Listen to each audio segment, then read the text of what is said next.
Welcome to cosmic instrument season channel guys. Hope you all doing fine. आशा करती हूँ आप सभी स्वस्थ एवं प्रसन्न होंगे। तो चलिए, आज निकालने वाली हूँ मैं रीडिंग जिसकी हर इंसान को ज़रूरत होती है, वो है मनी।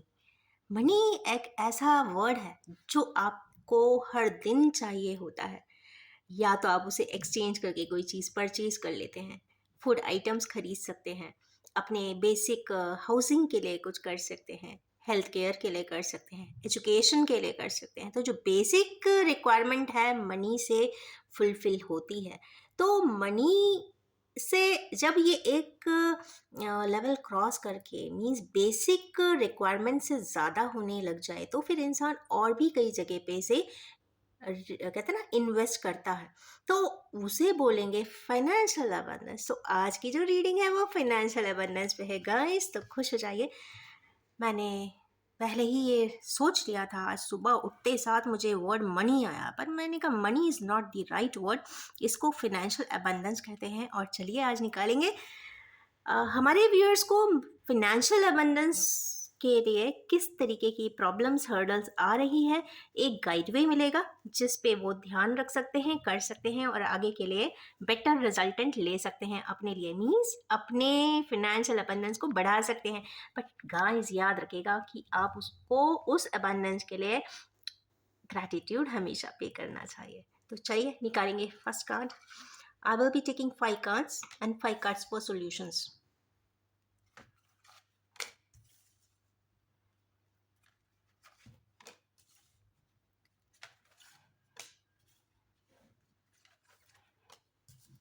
Okay,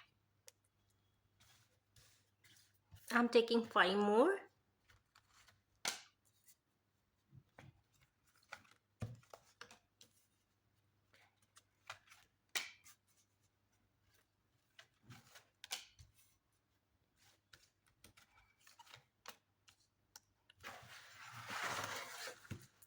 यहाँ पे जो कार्ड्स के सेट एंड सबसेट्स आए हैं, देख के लगता है कि हमारे किन्हीं व्यूअर्स इस वक्त थोड़ा सा फिनेंशियल कॉम्प्लेक्सेस में तो हैं। किन्हीं के सबसे पहले से ही स्टार्ट करते हैं। 5 से ही रीडिंग स्टार्ट हुई है और आप मान के चलिए कि 5 कहीं ना कहीं एक फिनेंशियल मास्टर नंबर है, और इस नंबर से अगर हम फिनेंस को देखते हैं तो यस, ग्रीन कलर ऑलरेडी आ गया है। साटन की एनर्जीज है गाइस, एंड सोड की है। सोड की एनर्जीज के कॉम्बिनेशन में जब आएगी, चाहता तो है कि हमारे व्यूअर्स की उसके पास बहुत पैसा हो। वो लोगों को देखते हैं, वो कंपेयर करते हैं, उसके पास इतना है, उसके पास कम है, इसके पास बहुत ज़्यादा है।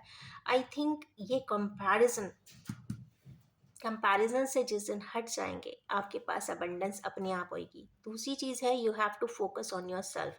ब्रेन वाइज भी फोकस करें और साथ में कहीं ना कहीं आपको यहाँ पर अपने आप पे फोकस करना है, अपने एफर्ट्स पे फोकस करना है, क्योंकि ये एक क्षेत्र है जहाँ पर वो लांसर्स लेके खड़े हुए, इसका मतलब स्वॉर्ड लेके खड़े हुए, इसका मतलब है कि लोगों को देख रहे हैं बट आप अपने काम पे ध्यान दीजिए। Means focus on your self.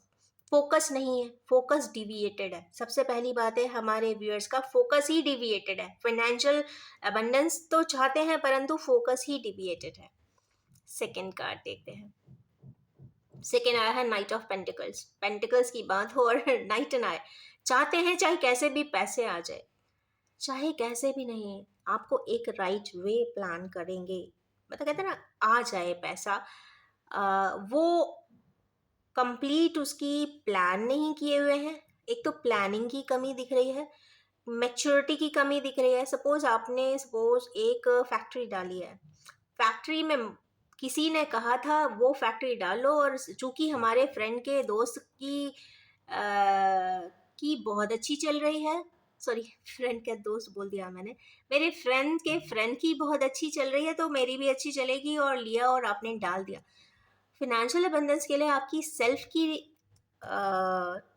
Lineage देखना भी ज़रूरी है, किस ग्राउंडिंग से है, फिनेंशियल जुपिटर की पोजीशंस कैसी हैं, उसके बेसिस पे ही कुछ लोगों को कहीं ना कहीं, जिन्होंने दूसरों को देखते हुए इमेच्योर्ड वे में स्टार्ट किया था, तो यस उनको अपने कंटार प्रोजेक्ट को बहुत अच्छे से अच्छे सिरे से देखने की ज़रूरत है, ऐसा मुझे दिखाई देता है। नेक्स्ट कार्ड है, कुछ सेट ऑफ पर्सन्स है जिनके पास ऑलरेडी इतना तो है कि वो अपना काम कर पा रहे हैं, आराम से बैठे हैं, या तो इस तरीके के फिक्स डिपॉजिट वाले काम करते हैं, या फिर जैसे लैंड ले लिया, प्लॉटिंग कर दी, मतलब रियल एस्टेट कह सकते हैं, रियल एस्टेट के मेंबर्स हो सकते हैं कि मतलब आपने एक बार ले लिया और फिर आराम से बैठे हैं, जो आ रहा है आते रहने दो, जितना आ रहा है आने दो, बट आप आसपास और देखिए, भगवान एक कप और दे रहा है, मीन्स आपको एक फाइनेंशियल अबंडेंस का तरीका और भेज रहा है।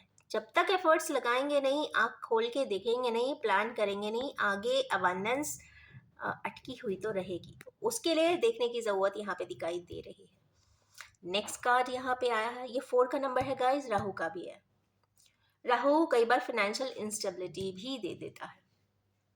सैटर्न का नंबर है, यस, हमारे यूनिवर्स तो मेहनत कर करके थक चुके हैं और डिप्रेस भी हो गए हैं कि भाई मैं कितना ही करूं, कितना भी कर लूं, जो चल रहा है उसको वैसे ही चलने दो, मैं कुछ नहीं कर सकता, मैं तो जा रहा हूँ, मेरा काम मैंने कर दिया, आता है तो आए, नहीं पैसा आता है तो नहीं है। कुछ इस तरीके के लोग भी यहाँ पे हमारे व्यूअर्स व्यू सेट में आएंगे। और एक लास्ट कार्ड है यहाँ पे, स्ट्रेंथ। कुछ लोग ऐसे हैं, स्ट्रेंथ तो है कर देने की, बट उनको सिचुएशंस सपोर्ट नहीं कर रही है, किसी प्रकार से सिचुएशंस से उनको कोई भी प्रोजेक्ट डालने के लिए, कोई भी बिजनेस करने के लिए, या कोई भी सर्विस में जाने के लिए आपकी कैलिबर है, एबिलिटीज़ है, परंतु सिचुएशनली आपको वो चीज़ मिल नहीं पा रही है, या फिर आपकी कहीं ना कहीं स्ट्रेंथ कम हो रही है, या फिर सिचुएशनली स्ट्रेंथ आपकी कम हो रही है। अब आते हैं इसके आउटकम्स पे कि मतलब क्या होगा। तो सबसे पहले कार्ड सेट वाले जिस तरीके के लोग थे जो एक दूसरे को कंपेयर करते थे, अगर अपना फोकस अपने आप पे ले आएंगे, फिनेंशियल अबंडेंस पे लाएंगे, तो डेफिनेटली यहाँ पे अबंडेंस का कार्ड है, सब कुछ दिख रहा है। 10 कंप्लीशन का कार्ड है। अगर कंपैरिजन छोड़ देते हैं, दूसरों को देखकर चलना छोड़ देते हैं, अपनी काम पे फोकस रखते हैं, जो आपको लगता है जिस पे आप बेस्ट हो, आप उसी चीज को करो और उसी में मेहनत करो और कंसिस्टेंट करो, सस्टेनेबली करो, आपको डेफिनेटली यहाँ पे सब कुछ मिल जाएगा। ये बहुत बेस्ट कार्ड आ गया है रेजोल्यूशन में। सेकेंड सेट के पर्सन्स है गाइस, एक चीज देखिए, नाइट ऑफ पेंटिकल्स के नीचे ही पेज ऑफ पेंटिकल्स आया है। इसका मतलब है या तो आप इमेच्योरली, आपको जिसमें सबसे ज्यादा कहते हैं ना, आपको फिनेंस अवेलेबल हो जाए, रिसोर्स मैनेजमेंट हो जाए, आपको अपने सेटअप करने के लिए लोग मिल जाए, मैन पावर मिल जाए, आप तीनों एट्रीब्यूट्स को चेक कर लीजिए और एक न्यू थिंग को स्टार्ट कर दीजिए। ओवर थिंकिंग करेंगे तो भी आगे नहीं बढ़ पाएंगे। क्या होता है कि इसीलिए कहते हैं ऑप्टिमम सोचो, बिल्कुल ही ना सोचो ऐसा भी नहीं है, आपको ऑप्टिमम रेंज में सोचना है, अच्छे से स्वॉट एनालिसिस करनी है, आपको स्ट्रेंथ भी देखना है, अपनी आपकी वीकनेसेस भी देखना है, आपको ओवरऑल थ्रेट्स भी देखना है, तो कहीं ना कहीं आपको अपॉर्चुनिटीज भी देखना है ऑफ कोर्स। तो उसके बेसिस पे आप एक स्टैब्लिशमेंट कर सकते हैं। नेक्स्ट कार्ड यहाँ पे आया है, पेज ऑफ सोर्स का। ऊपर जिन लोगों के एक फिक्स्ड फॉर्म ऑफ बिजनेस है, या फिर एंटरप्राइजेस है, या फिर फिक्स्ड फॉर्म की जॉब करते हैं, या वन सीट पर बैठकर जॉब करते हैं, मतलब ज़्यादा मूवमेंट नहीं है जिनका, उनको ध्यान रखने की ज़रूरत है कि एरर, खुद ही कुछ एरर कर देते हैं। अगर सपोज एक सीट पे सपोज आपकी जॉब है, आपको ऑनलाइन वर्क्स ही करना है, तो कहीं ना कहीं आप बैठे भी ना फ्रस्ट्रेट होकर कुछ ना कुछ गलती खुद भी कर देते हैं, वो प्रोएक्टिविटी नहीं दिखाते हैं जो दिखाना चाहिए।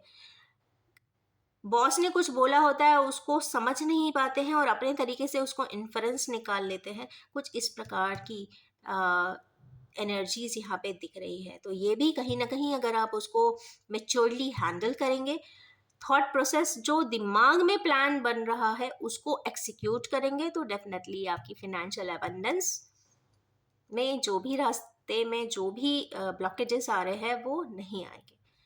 नेक्स्ट है यहाँ पर जो लोग बिल्कुल ही थक हार गए हैं, चले गए हैं, कि अब मुझे कुछ करना ही नहीं है, जो मिल रहा है जितना मिल रहा है मैं तो बस इतना ही करूँगा। उनके लिए अगेन 8 की एनर्जी के नीचे 7 की एनर्जी आई है। जहाँ से भाग रहे हैं भागिए मत। सबसे पहला है, जो चीज़ आप पहले कर रहे थे उसको ही बहुत अच्छे से करिए। डोमेन या फील्ड खराब नहीं है। अगर आप परफॉर्मेंस अच्छा कर सकते हैं, जो आपका एजुकेशनल क्वालिफिकेशन है, जो आपका एक्सपीरियंसेस है, आप उसको ही अच्छे से करिए। कहने का मतलब है कि आपकी एबिलिटीज, आपकी पोटेंशियल सही है, आपके पास है, परंतु आप चीज़ों से भाग रहे हो। भागिए मत, उसी काम को बहुत अच्छे से करिए। It's only a matter of time. Saturn और जुपिटर जब भी आते हैं टाइम को रिफ्लेक्ट ज़रूर करते हैं। टाइम या रिलोकेशन, लोकेशन चेंज भी कर सकते हैं। अगर दिक्कत आ रही है तो वही काम करिए पर change the location, geographical locations. और लास्ट कार्ड, जिन लोगों के पास एबिलिटी है पर या तो स्ट्रेंथ नहीं है, या सर्कमस्टेंशियल या सिचुएशनल स्ट्रेंथ की कमी लग रही है, या जैसे सिचुएशनल स्ट्रेंथ का मतलब है कि आपका बहुत अच्छा पीआर नहीं है, आप बहुत अच्छे, आपके पास रेफरल्स नहीं है, आपके कोऑर्डिनेट्स ऐसा नहीं है कि आप किसी ऐसी कंपनी, रिक्रूटमेंट कंपनी से बात करें जिससे कि आपको आगे वो बहुत अच्छा लीड दे दे, तो उनके लिए जो सफरिंग 5 का कार्ड आया है, बदलाव तो चाहते हैं, दैट इज फॉर श्योर। ऐसे लोग बदलाव 100% चाहते हैं। एक घिसे पिटे पैटर्न पे चले जा रहे हैं, चले जा रहे हैं, चले जा रहे हैं, पर 5 का नंबर का कहने का मतलब है change, overall change in dynamics. तो डायनामिकली सारी चीज़ें चेंज कर दीजिए, आपकी सारी ही प्रॉब्लम सॉल्व हो जाएगी। कुछ इस प्रकार की आज की एनर्जीज है। सबसे अच्छी बात है कि 5 की मतलब फिनेंशियल रीडिंग्स स्टार्ट भी 5 से हुई है और यहाँ पे एंड भी 5 पे हुई है। तो एक चीज़ मैं ज़रूर यहाँ पे बहुत जो क्लिक कर रहा है, मुझे एक चैनलाइज हो रहा है, वो है मरकरी की energies. Please do good breathing exercises. सबसे अच्छा है लेमन वाटर ज़रूर पिए, ब्रीदिंग एक्सरसाइज ज़रूर करें, बैरफुट ग्रास पे ज़रूर चलें। कहने का मतलब है एक्टिवेट मरकरी के फ्रीक्वेंसी का एक्टिवेशन आपने यहाँ पे करना है। उसके बाद यहाँ पे गोल्डन कलर भी बहुत दिख रहा है ये, और तीसरा ब्लू कलर। कहने का मतलब ये है जो मनी अबंडेंस के लिए रिक्वायर्ड कलर्स हैं, जैसे ग्रीन, गोल्डन एंड पर्पल, वो तीनों ही यहाँ पे कार्ड्स ने भी बता दिया है कि try to imbibe these colours in your daily practice. आप आपकी जो डेली प्रैक्टिस है, जहाँ पे भी बैठ के आप काम करते हैं, वहाँ पे गोल्डन कलर को ऐड कर दीजिए, पर्पल कलर ऐड कर दीजिए, ग्रीन कलर की फ्रीक्वेंसी बढ़ाइए, या फिर सबसे अच्छा इंडियन रेमेडी जो कहते हैं गाय। हमारे यहाँ गाय जो है मोस्ट कहते हैं ना, पूजनीय मानते हैं, गौ माता। आप उनको फीड कर सकते हैं, ग्रीन कलर की फॉडर से आप उन्हें फीड करते रहिए। ये बहुत सारी चीज़ों में डायनामिक्स में चेंज ले आएगा। और इसी ब्यूटीफुल सी रेमेडियल के साथ मैं अपनी इस रीडिंग को एंड करना चाहूँगी, और ये भी बताना चाहूँगी कि general, collective, timeless and gender free reading है। जब भी आपके सामने आएगी कुछ ना कुछ ज़रूर रेजोनेट कर देने वाली है। Wish you all have a most abundant time ahead. Thank you so much.